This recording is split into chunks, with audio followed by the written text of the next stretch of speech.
Alhamdulillahi Rabbil Alamin. Wabihi nasta'in ala umuri dunya wa din. Asyhadu an la ilaha illallah wahdahu la syarika lah. Wa nahnu nashhadu anna Muhammadan abduhu wa rasuluh la nabiyya ba'da.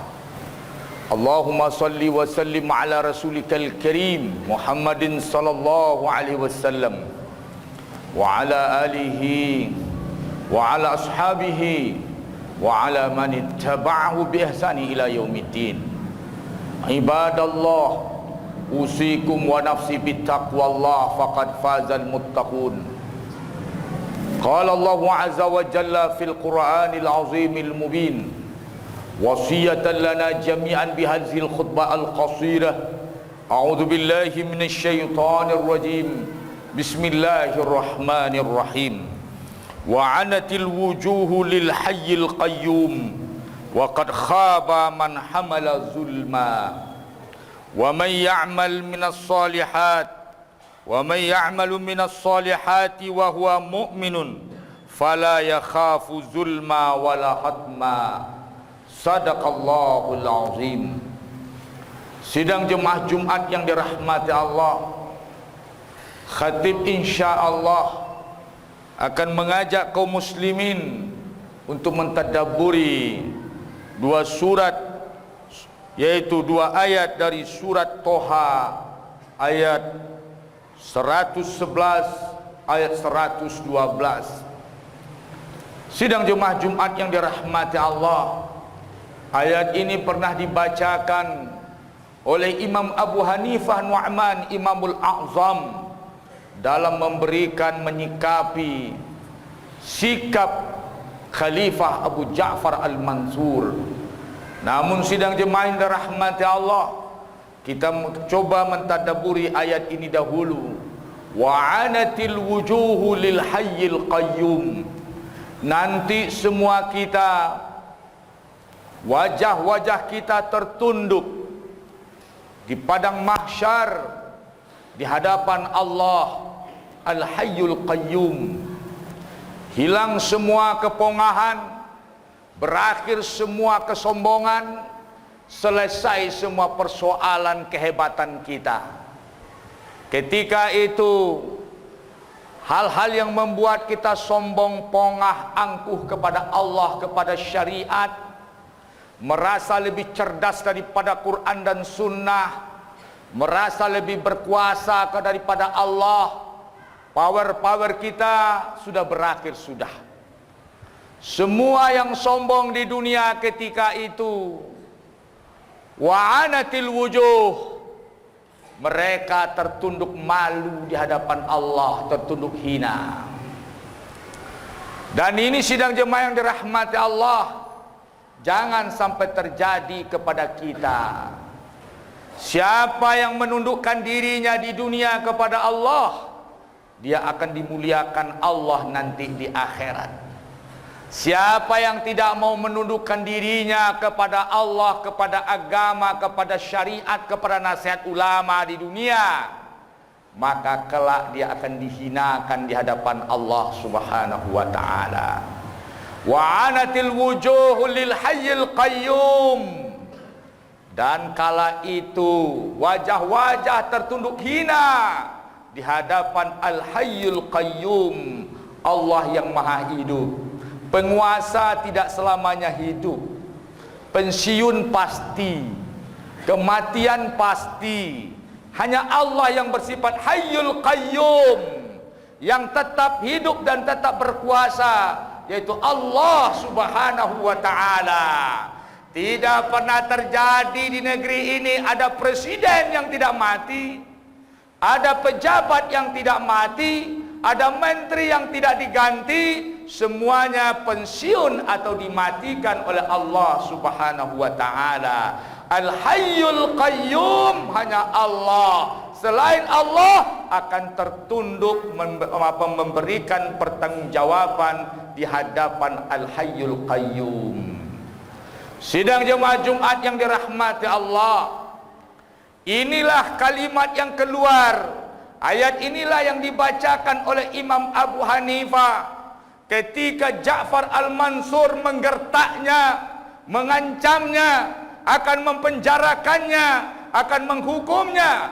Wahai Abi Hanifah, kau tunggu keputusanku. Maka Abu Hanifah berkata, hai Ja'far Mansur, hai Amirul Mukminin, jangan kau lihat kekuatan kau hari ini, tapi perhitungkan kekuatanmu ketika berhadapan, ketika engkau berdiri diadili di hadapan Allah, dikawal malaikat, di hadapan para nabi, di pengadilan Allah di yaumul mahsyar. Dibacalah ayat ini, wa anatil wujuhu lil hayyil qayyum wa qad khaba man hamala zulma.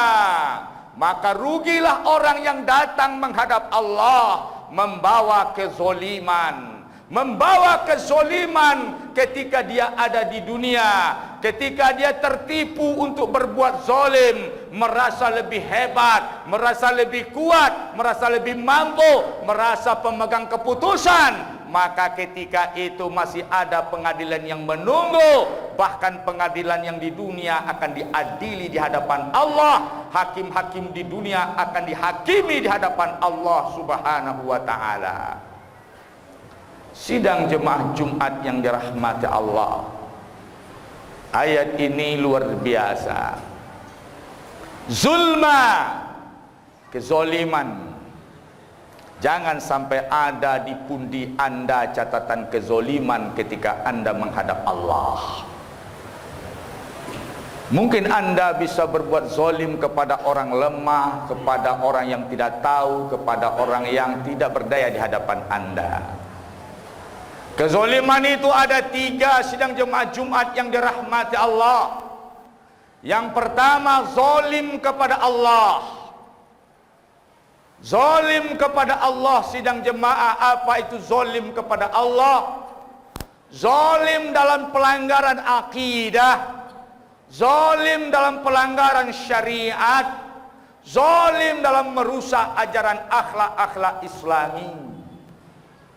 Anda tukar adab dan akhlak Islam dengan gerakan budaya-budaya yang bertentangan dengan Islam. Ada proyek-proyek yang ada pada proyek Anda ternyata merusak budaya Islam. Anda tidak suka penampilan yang Islami, pakaian yang Islami, cara yang Islami. Anda ingin modern, Anda ingin salut kepada orang-orang kafir.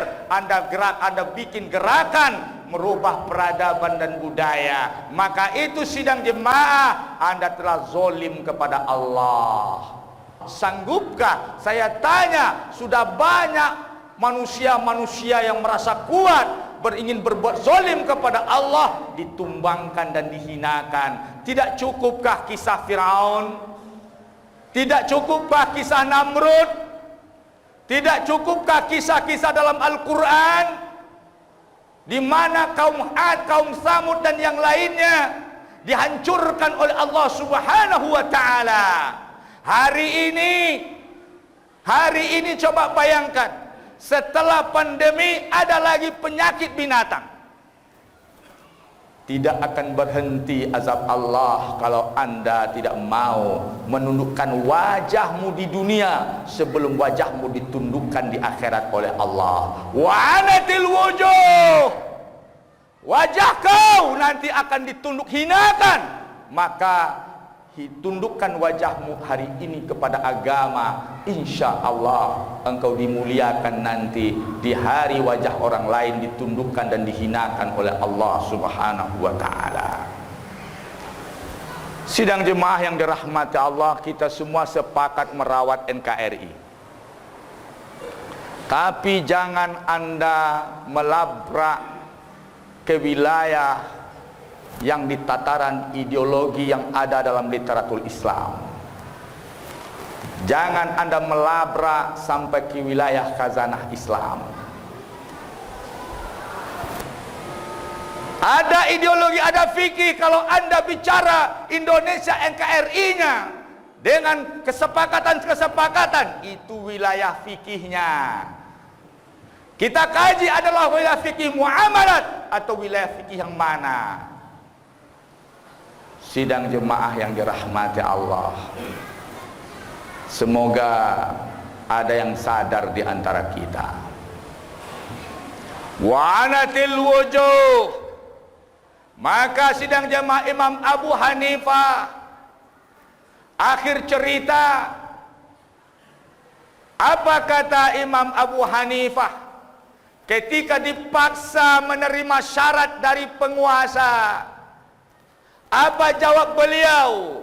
Syarat dari Allah, aturan Allah lebih utama untuk aku terima daripada syarat dari kalian. Imam Abu Hanifah lah yang mengatakan redha dengan kezoliman adalah dosa besar. Imam Abu Hanifah mengatakan ridha dengan kezoliman adalah dosa besar. Imamul A'zam Abu Hanifah Nu'man lahir 80 Hijriah di Kufah, meninggal 150 Hijriah, pengasas mazhab Hanafi, Imam Ahlur Ra'i yang bergelar Imam A'zam, berguru kepada 4.000 orang guru. Sidang jemaah yang dirahmati Allah, dipenjarakan beliau, dicambuk sekian lama, meninggal di usia yang mendekati 70 tahun dalam penjara, dalam kondisi di dalam menghadapi sakitnya cambukan dalam penjara, meninggal ketika sujud. Imam Abu Hanifah Nu'man. Sidang jemaah Jumat yang dirahmati Allah, maka belum selesai. Orang-orang yang terzolimi ini hati-hati berbuat zolim. Zolim yang kedua, zolim kepada manusia. Orang yang merasa punya kesempatan, sering dia tergoda untuk berbuat zolim. Merasa punya kekuatan, tergoda berbuat zolim. Apalagi punya kekuasaan. Maka sidang jemaah yang dirahmati Allah, penguasa-penguasa yang tidak kuat imannya, ketakwaannya, mereka cenderung berbuat zolim, terutama musuhnya itu para ulama.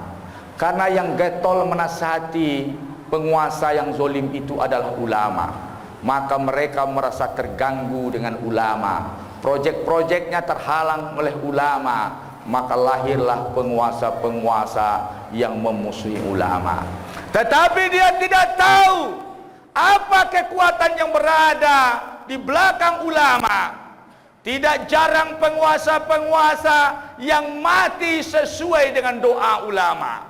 Saya ulangi sidang jemaah Jumat yang dirahmati Allah, tidak jarang penguasa yang mati sesuai dengan doa ulama. Ja'far al-Mansur setelah mati Abu Hanifah, wafat Abu Hanifah dalam penjaranya, maka dia masih melanjutkan. Ketika itu dipanggilnya Sufyan Ats-Tsauri, dipaksanya untuk menjadi qadhiyul qudha, menjadi hakim agung. Maka ketika itu Sufyan Tsauri menolaknya, dia memaksa, mengancam dengan pedangnya, dicabutnya pedangnya, dihalangi oleh orang lain. Melihat kondisi serius, Sufyan Tsauri berkata, "Wahai khalifah, kalau begitu beri aku kesempatan sampai besok pagi. Maka ketika itu besok pagi aku akan datang memakai baju qadhiyul qudha." Maka ketika itu sidang jemaah yang dirahmati Allah, tengah malamnya larilah Sufyan Ats-Tsauri arah ke Yaman. Kemudian sampai di sebuah kebun, dia bekerja di kebun itu karena tidak ada uang untuk nafkahnya. Maka ketika itu sidang jemaah, Ja'far al-Mansur menginstruksikan seluruh wali-wali gubernur-gubernur Islam di wilayah Islam manapun menangkap Sufyan Ats-Tsauri, dan orang yang menyerahkan Sufyan Ats-Tsauri diberikan hadiah imbalan yang besar. Tangkap Sufyan Ats-Tsauri dalam keadaan hidup dan mati. Demikian keputusan Ja'far al-Mansur. Maka bekerjalah dia di sebuah kebun. Ketika dia bekerja di kebun itu, setelah 3 hari pemilik kebun berkata, "Wahai saudara, dari mana Anda?" "Saya dari Kufah." "Kalau begitu mana yang lebih enak lezat, buah-buahan yang ada di Kufah dan buah-buahan yang ada di kampungku ini?" Katanya, aku tidak pernah memakan buah-buahan di kebunmu ini. Aku belum pernah mencobanya. Bagaimana engkau ini sudah bekerja di kebunku selama 3 hari, engkau tidak pernah mencobanya? Karena engkau tidak mengizinkan, kata Sufyan Ats-Tsauri. Berarti engkau sangat warak, seperti waraknya Sufyan Ats-Tsauri. Dia tidak tahu kalau lawan apa orang yang di depannya itu Sufyan Ats-Tsauri. Berarti engkau mencoba untuk jadi orang warak, yaitu orang yang sangat hati-hati terhadap yang haram, seperti waraknya Sufyan Ats-Tsauri. Sidang jemaah yang dirahmati Allah, maka kembalilah ketika itu, kalau begitu makanlah apa yang kau mau. Pergilah tukang kebun bercerita kepada temannya. Dia tanya bagaimana ciri-ciri orangnya. Begini-begini. Kalau begitu dia Sufyan Ats-Tsauri, mari kita tangkap dia. Kita serahkan, kita ambil hadiah besar dari khalifah. Larilah Sufyan Ats-Tsauri. Kemudian orang ini cerdik, diumumkan bahwasanya pekerja yang melarikan diri itu pencuri, melarikan barangnya, sehingga dikerahkan oleh wali, oleh gubernur Yaman, polisi-polisi surtah untuk menangkap Sufyan Ats-Tsauri. Sampai ketika itu perdebatan, ternyata tidak ada bukti. Maka ketika itu disuruh yang lain pergi, secara 4 mata ditanya oleh gubernur Yaman, siapa engkau sebenarnya? Aku Sufyan. Siapa engkau? Aku Sufyan. Siapa nama bapakmu? Sampailah akhirnya digali-gali, ketahuan dia ngaku, saya Sufyan Ats-Tsauri. Berarti engkau yang sedang diburu oleh khalifah. Iya. Kemudian engkau yang sedang dijanjikan hadiah besar untuk yang menangkapnya. Iya. Melihat kewaraannya, kesolehannya, bingunglah gubernur Yaman. Ini ulama besar. Apa katanya? Sekarang engkau diam-diam sajalah di negeriku, terserah engkau. Engkau menetap di Yaman ini atau engkau melarikan diri. Maka sidang jemaah Jumat yang dirahmati Allah, akhirnya Sufyan Ats-Tsauri melarikan diri ke Mekah. Berita sampai pada khalifah. Kata khalifah, aku datang ke Mekah tahun ini haji, saya akan tangkap Sufyan Ats-Tsauri. Tebar semua intelijen, tangkap dia, palang di depan pintu Masjidil Haram, dan aku akan menghukumnya di hadapan umat Islam. Sidang jemaah, akhirnya intelijen bergerak. Ketahuanlah ketika Sufyan Ats-Tsauri sampai di Mekah, ulama-ulama berkumpul meminta Sufyan Ats-Tsauri mengisi pengajian, mengambil ilmu dari Sufyan Ats-Tsauri. Kemudian ketika itu kata ulama, engkau bagaimana jadinya nih? Aku akan pergi, kata Sufyan. Jangan nanti semua kita ditangkapin gara-gara engkau. Terus bagaimana cara yang lain? Doakan kepada Allah agar Ja'far al-Mansur tidak bisa masuk kota Mekah ini. Aku tidak mau mendoakan yang buruk-buruk untuk dia. Katanya, doakan. Kalau tidak, dia sudah bunuh Imam Abu Hanifah. Dia akan menangkapmu dan membunuhmu. Banyak ulama-ulama yang akan ditangkapin di penjara nanti, di penjara Ja'far al-Mansur. Datanglah Sufyan Ats-Tsauri ke Ka'bah. Dia berdiri di Multazam menghadap ke Ka'bah. Dia angkatlah 2 tangannya. Ya Allahumma inni aqsamtu bik. Ya Allah, aku bersumpah dan berharap sepenuhnya kepadamu ya Allah, agar Ja'far al-Mansur tidak masuk ke Mekah ini. Ya Allah, jangan sampai Ja'far al-Mansur, Khalifah Ja'far al-Mansur masuk ke wilayah Mekah ini. Dia ulang doanya 3 kali sesuai sunnah Nabi. Sunnah Nabi mengulang doa 3 kali. Maka sidang jemaah sampai di perbatasan Mekah, sesak napas Ja'far al-Mansur, jatuh dari kudanya, mati dia di perbatasan Mekah. Tidak bisa masuk kota Mekah. Doaul ulama, doaul ulama untuk kematian umara. Jangan main-main. Doa ulama untuk kehancuran umara. Jika perhitungan sudah putus, ulama berserah diri kepada Allah. Semua usaha tidak lagi membuahkan hasil. Tidak ada cara lain selain menghamba kepada Allah. Jika ulama telah berdoa dengan sepenuh jiwanya, maka berguguranlah para penguasa yang zalim kepada ulama. Itu baru kisah Ja'far al-Mansur mati hina di perbatasan Mekah, tidak bisa memasuki wilayah suci Mekah. Sa'id bin Jubair dihukum oleh Hajjaj Yusuf bin Thaqafi, gubernur Mekah. Telah banyak dia memancung leher ulama. Maka ketika itu dipanggil Sa'id bin Jubair. Apa kata Hajjaj? Dengan dialog yang panjang dan panas, kita ambil ujung dialognya. Hai Sa'id, kau pilihlah dengan cara apa aku membunuhmu. Hai Hajjaj, engkau yang mesti memilih. Karena engkau memilih cara membunuhku, sama dengan engkau cara memilih bagaimana cara Allah mengazabmu. Engkau yang mesti memilih. Akhirnya sidang jemaah dibawa keluar, bawa dia keluar. Dia tertawa, Sa'id bin Jubair tertawa. Bawa lagi ke sini. Proses macam-macam. Kesimpulan, ditebaslah leher sahabat Sa'id bin Jubair. Ditebas leher Sa'id bin Jubair. Maka sebelum ditebas Sa'id bin Jubair, dia berdoa kepada Allah. Ya Allah, jadikanlah aku ulama yang terakhir dibunuh oleh Hajjaj Yusuf bin Thaqafi. Jangan ada lagi ulama yang dibunuhnya setelahku. Maka setelah kematian Sa'id bin Jubair, selang beberapa bulan Ramadan datang. Ramadan itulah hari kematian Hajjaj Yusuf bin Thaqafi yang tidak jauh jaraknya dengan Sa'id bin Jubair. Doa ulama untuk kematian Umarah boleh dilakukan. Bolehkah kita mendoakan yang buruk-buruk? Kalau itu berbuah kebaikan untuk yang terzolimi, untuk umat, maka ulama membolehkannya. Dalilnya apa? Dalilnya hadis Rasulullah sallallahu alaihi wasallam.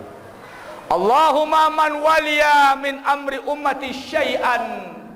Ya Allah, siapa yang memegang amanah umatku terhadap suatu perkara, fasyaqqa alaihim, dia persulit umatku, fashkuk alaih, hancurkan dia. Doa Nabi telah mendahului doa ulama. Allahumma man waliya min amri ummati syai'an. Ya Allah, siapa saja yang memegang amanah umatku satu perkara, farafiqa bihim, dia berlaku baik untuk umatku, farfuq bih, maka berlaku baiklah untuk dia. Sidang jemaah yang dirahmati Allah, kezoliman kepada sesama manusia, apalagi kepada ulama, akan membuahkan doa yang makbul, yang sangat dahsyat, malapetaka pada pelaku kezoliman. Kezoliman yang ketiga, zolim terhadap diri sendiri. Zolim terhadap diri sendiri, sidang jemaah. Hati-hati, jangan seret diri anda pada maksiat. Jangan hancurkan kehidupan anda untuk teraniaya di akhirat. Jangan sampai nanti anda justru sesuai dengan permintaan neraka jahanam. Hal mim mazid, hal mim mazid, hal mim mazid. Tambah ya Allah, tambah ya Allah, tambah ya Allah. Manusia-manusia durhaka yang diminta untuk mengenyangkan api neraka jahanam. Fa'tabiru ya ulil absar la'allakum turhamun.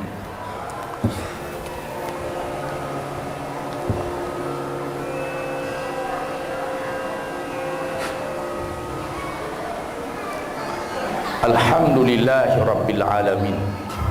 Asyhadu an la ilaha illallah wa asyhadu anna Muhammadan abduhu wa rasuluh. Ibadallah, usikum wa nafsi bittaqwallah, faqad fazal muttaqun. Qala Allah azza wa jalla fil Qur'anil azimil mubin, a'udzu billahi minasy syaithanir rajim, bismillahirrahmanirrahim. Wa may ya'mal minas shalihat wa huwa mu'minun fala yakhafu zulman wala hatma.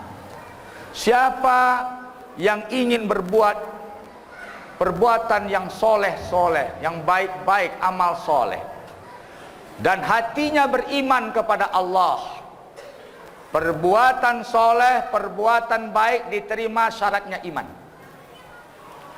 Wa huwa mu'min fala yakhaf, jangan sampai Anda takut melaksanakan amal soleh kalau ada yang mengancamnya, kalau ada yang menghalanginya. Fala yakhafu zulman wala hatma, jangan engkau takut kepada kezoliman dalam rangka berbuat soleh. Jangan iman Anda mandul karena ketakutan terhadap orang zolim. Jangan amal soleh Anda terhenti karena ketakutan kepada orang zolim dan kesulitan-kesulitan. Fala yakhafu zulman wala hatma. Sadaqallahul azim. Allahumma salli ala Muhammad wa ala ali Muhammad kama sallaita ala Ibrahim wa ala ali Ibrahim wa fil alamin innaka Hamidum Majid. Allahumma lakal hamdu kama yanbaghi li jalali wajhika wa azimi sultanik. Allahumma inna nas'aluka taubatan qabla al-maut wa syahadatan wa rahmatan 'inda al-maut wal jannata ba'da al-maut wal jannata ba'da al-maut wal jannata ba'da al-maut. Ya Rabbana ya Karim ya Aziz ya Ghaffar ya Hannan ya Mannan, ij'al hadzal balad pauh gambar, ij'al hadzal qaryah nan sabaris, waj'al Badang Bariaman, waj'al Sumatera Gharbiyah, waj'al Indonesia baldatan thayyibatan wa antal ghafur, warzuq ahlahu rizqan halalan thayyiba, warzuq ahlahu rizqan halalan thayyiba, warzuq ahlahu rizqan halalan thayyiba. Ya Rabbana ya Karim, ba'id annal bala wal fahsya wal qahta, wa ba'id anna tsunamiya wa zalazila, wa ba'id anna waba'al corona, wa ba'id anna waba'al corona, wa ba'id anna waba'al corona. Ya Rabbana ya Karim ya Aziz ya Ghafar ya Hannan ya Mannan, isfi mardana, isfi mardana, warham amwatana, warham amwatana. Rabbana atina fid dunya hasanah wa fil akhirati hasanatan wa qina adzaban nar. Amin amin. Subhana rabbika rabbil izzati amma yasifun, wassalamun alal mursalin, walhamdulillahi rabbil alamin. Ibadallah aqimus shalah.